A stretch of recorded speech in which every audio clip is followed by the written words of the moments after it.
Hello everyone. Last lecture में हमने मध्य प्रदेश के सामान्य परिचय के बारे में जानकारी हासिल की थी।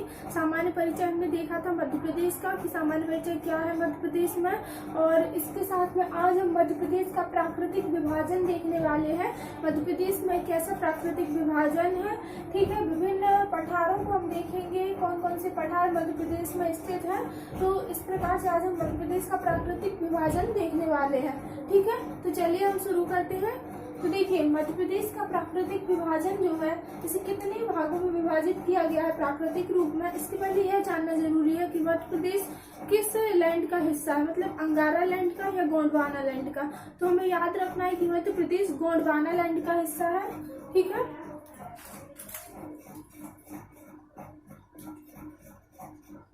गोंडवाना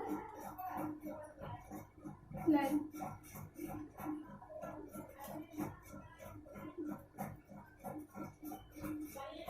हमारा मध्य प्रदेश गोंडवाना लैंड का भाग है, ठीक है। और इसी के साथ में एक और चीज याद रखनी है कि हमारा मध्य प्रदेश प्रायद्वीपीय पठार का उत्तरी भाग है, ठीक है।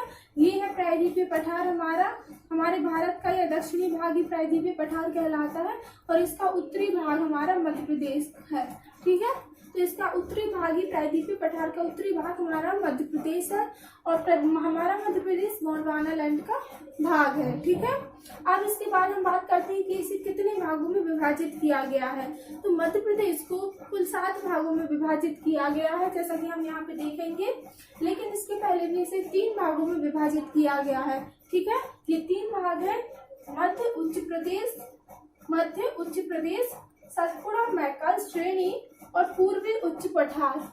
एक बार फिर से देखते हैं: मध्य उच्च प्रदेश, सतपुड़ा मैकल श्रेणी और पूर्वी उच्च पठार। अब मध्य उच्च प्रदेश में ही 5 भाग विभाजित किए गए हैं, और ये दोनों एक एक है, मतलब पूर्वी उच्च पठार बघेलखंड के पठार को कहा जाता है, और सतपुड़ा मैकल श्रेणी सतपुड़ा पठार को कहा जाता है, ठीक है। तो मध्य उच्च प्रदेश में कौन कौन से भाग है ये हम देखते हैं। तो सबसे पहला आ जाएगा यहाँ पे मध्य भारत का पठार, ठीक है। मध्य भारत का पठार, इसका क्षेत्रफल की दृष्टि से यदि मध्य प्रदेश में क्षेत्रफल की दृष्टि से बात की जाए तो यह है 10.68% मध्य प्रदेश के भाग को कवर करता है, ठीक है। इसका क्षेत्रफल कितना है मध्य प्रदेश में? 10.68% क्षेत्रफल मध्य प्रदेश का मध्य भारत का पठार लिए हुए है। मध्य भारत का पठार आप देख सकते हैं, यहाँ इधर से लेके मंदसौर साइड से लेके यहाँ ऊपर तक जाता है, ठीक है। तो ये मध्य भारत का पूरा हिस्सा है। ये वाला हिस्सा भी मध्य भारत का और ये वाला हिस्सा भी मध्य भारत में आता है। इसके बाद हम दूसरा बात करते हैं तो बुंदेलखंड का पठार। बुंदेलखंड का पठार कुछ यहाँ से लेके है, देखिए ये आपको दिखाई दे रहा होगा। यहाँ पे भिंड शिवपुरी वाला क्षेत्र भी आता है, और साथ में यहाँ पे भिंड शिवपुरी के साथ में टीकमगढ़ निवाड़ी वाले ये क्षेत्र भी आ जाते हैं इसमें, ठीक है। तो बुंदेलखंड का पठार कुल हमारे मध्य प्रदेश के कितने प्रतिशत क्षेत्रफल को लिए हुए हैं? तो 7.7% क्षेत्रफल को लिए हुए है। बुंदेलखंड का पठार हमारे मध्य प्रदेश में 7.7% क्षेत्रफल को लिए हुए है, ठीक है। इसके बाद हम बात करते हैं रीवा पन्ना के पठार की। ये रीवा पन्ना का पठार ये है, ये रीवा पन्ना का पठार है, ठीक है। तो रीवा पन्ना का पठार मुख्य रूप से रीवा वाले एरिया में, पन्ना वाले एरिया में विस्तृत है, ठीक है। आगे हम इन सभी को डिटेल में पढ़ेंगे कि डिटेल में ये क्या क्या है। तो रीवा पन्ना का पठार में कुल कितने प्रतिशत भाग हम लिए हुए हैं? तो रीवा पन्ना में हम 10.37% भाग को लिए हुए हैं, ठीक है। रीवा पन्ना के पठार में कितने प्रतिशत भाग लिए हुए हैं?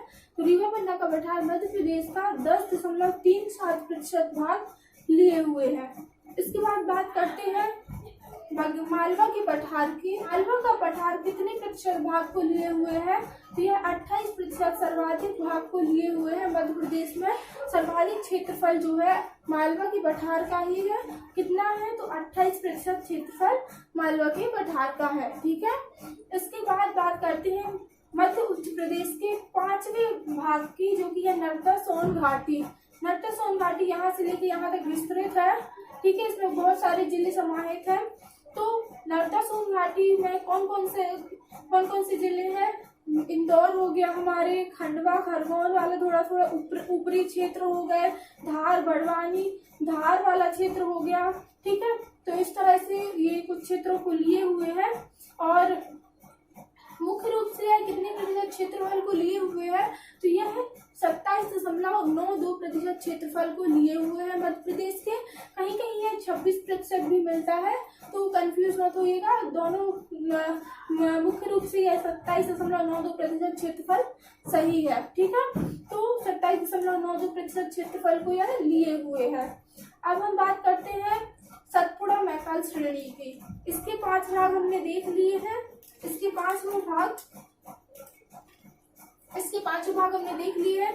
मध्य भारत का पठार, बुंदेलखंड का पठार, मालवा का पठार, रीवा पन्ना का पठार और नर्मदा सोन घाटी। पांचों भाग मध्य उच्च प्रदेश के भाग हैं। ठीक है, अब हम बात करते हैं सतपुड़ा मैकाल श्रेणी की। सतपुड़ा मैकाल श्रेणी में आता है सतपुड़ा पठार।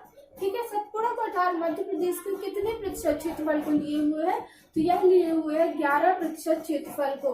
ठीक है, हमारे मध्य प्रदेश का 11% क्षेत्रफल सतपुड़ा के पठार में समाहित है।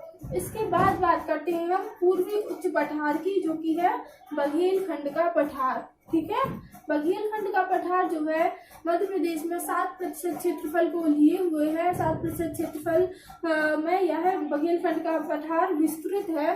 तो बघेलखंड का पठार को ही हम पूर्वी उच्च पठार भी बोलते हैं।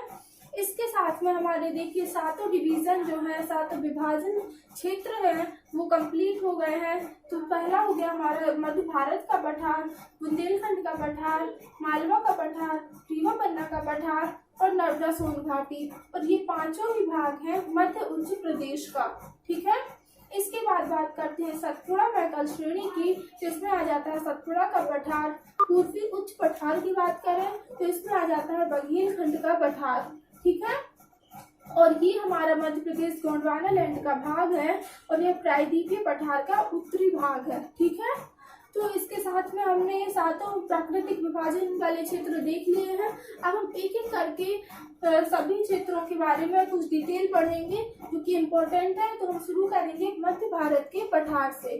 ठीक है, तो आप जब भी ये डिवीजन पढ़ रहे हैं तो ये मैप हमेशा अपने सामने रखिएगा और इस मैप को आप अच्छे से कॉपी में बना लीजिए। इसके साथ में फिर डिवीजन हम आगे पढ़ते जाएंगे और उन्हें नोट करते जाएंगे। ठीक है, तो हम शुरुआत करते हैं मध्य भारत के पठार से।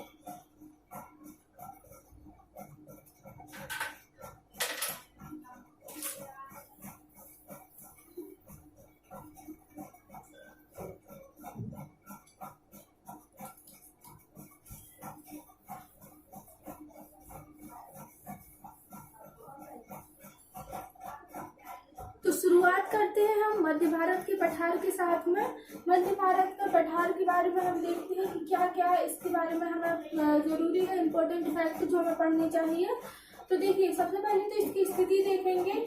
मध्य भारत की पठार की स्थिति है 20 डिग्री 10 मिनट से 26 डिग्री 48 मिनट तक उत्तरी अक्षांश में।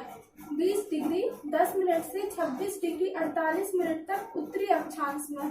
ठीक है, और पूर्वी देशांतर की बात करें तो 74 डिग्री 50 मिनट से 79 डिग्री 10 मिनट तक पूर्वी देशांतर में। ठीक है, 74 डिग्री 50 मिनट से 79 डिग्री 10 मिनट तक पूर्वी देशांतर में।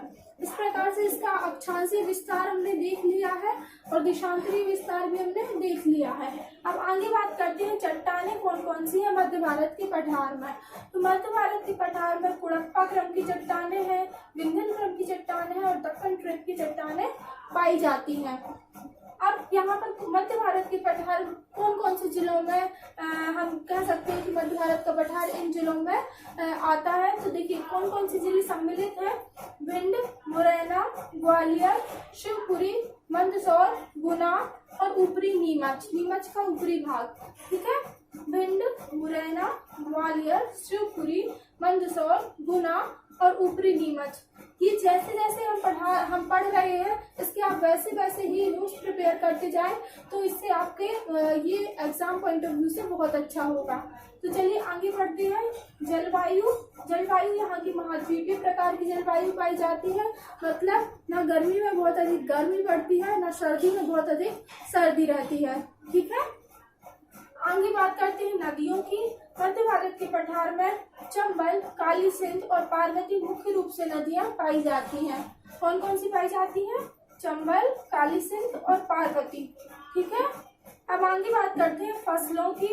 मध्य भारत के पठार में गेहूं, ज्वार, बाजरा, तिल, मक्का आदि प्रमुख फसलों के रूप में पाई जाती हैं। ठीक है। गेहूं, ज्वार, बाजरा, तिल, मक्का। ठीक है। यहाँ के क्षेत्रफल की बात करते हैं तो क्षेत्रफल है 32,896 वर्ग किलोमीटर। 32,896 वर्ग किलोमीटर। ठीक है।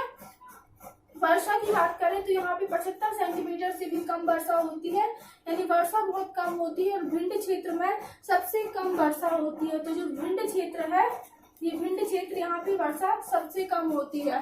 ठीक है। तो वर्षा 75 सेंटीमीटर से भी कम होती है। खनिज की बात करें तो यहाँ पे इमारती पत्थर, चीनी मिट्टी और चूने के पत्थर प्रमुख खनिज के रूप में पाए जाते हैं। कौन कौन से? इमारती पत्थर, चीनी मिट्टी और चूने का पत्थर प्रमुख खनिजों के रूप में पाए जाते हैं। अब यहाँ पे कुछ पर्यटन स्थल भी हम देखेंगे कि क्या कुछ पर्यटन स्थल भी मध्य भारत के पठार में पाए जाते हैं। ठीक है।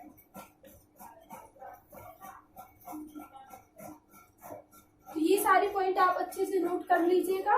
एक बार और देख लें हमने कौन कौन से पॉइंट देखे। स्थिति, चट्टानें, जिले, जलवायु, नदियां, फसल, क्षेत्रफल, वर्षा और खनिज।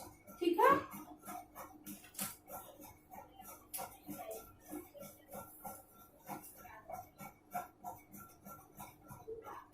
अब हम मध्य भारत के पठार में कुछ प्रमुख उद्योग और पर्यटन स्थल देखेंगे।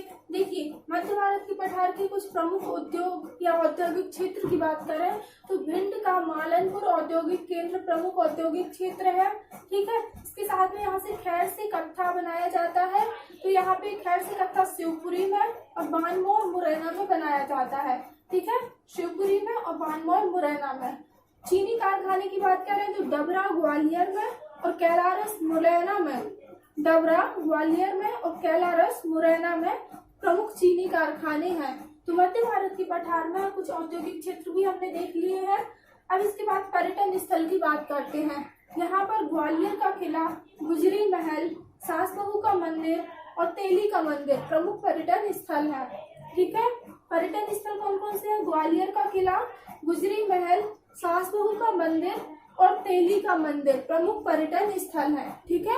तो इसके साथ में हमने मध्य भारत के पठार के प्रमुख क्षेत्र भी देख लिए हैं।